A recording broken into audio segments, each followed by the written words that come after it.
Bonjour, bonjour, bando batali avec Kinumbu Shembo na pesi na baboni na nani sur YouTube na TikTok bambote tozaka ko kemba na ba stress.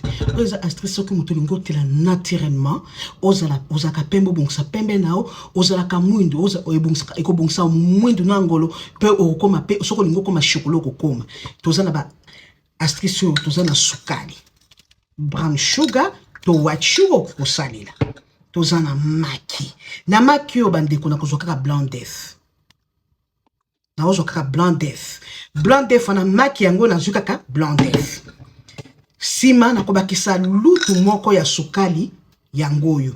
Sukali yango bozomwa ndenge na zotia. Soko lipe sukali ya pembe, sima na kolungisa yango ya mwasi. Tango zwi yango beta blanc d'œuf na beta ngo makasi. John Defant ko bomba ko ko sela mpomo susu. Écotelisson naturellement ça hydroquinone. Écopeso le poso chocolat eza mobali mwasa ko kusa sukoza na makasi. Okosa ngona tongo sela ngo 30 minutes osata une semaine. Yomo ko mona que c'était kopima.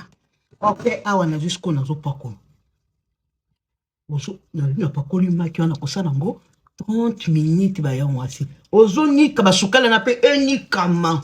Ozo nika na maboko na yo ozonika nzotesa naturellement sans tache eza lozaka mwindu okoma chocolat ofana nango 30 minutes qu'on ofana nango 30 minutes na kosokola ka no elongi nga ndenge ekokoma 30 minutes il faut kauka 30 minutes ou une heure du temps chaque jour au moins de tozo pakola tina kingo awa yango nde bomoi na tie esui po teza te kaka elongi nde ko bonge okoma chocolat to pembe tina kingo ko tonika.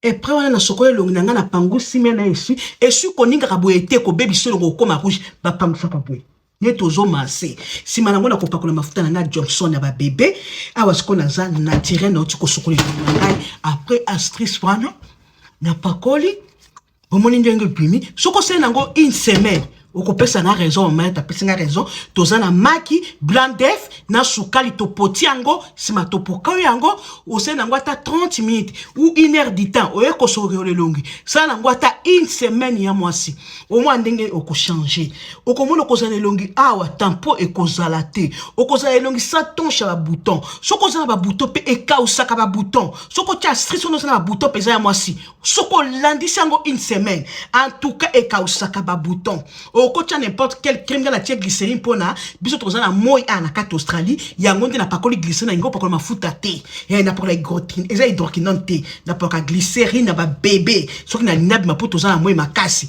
yo moko meka ba tampo ekosila yo ba tache ekosila yo ba bouton ekosila yo bota ndenge salinga sembe une semaine kaka mama na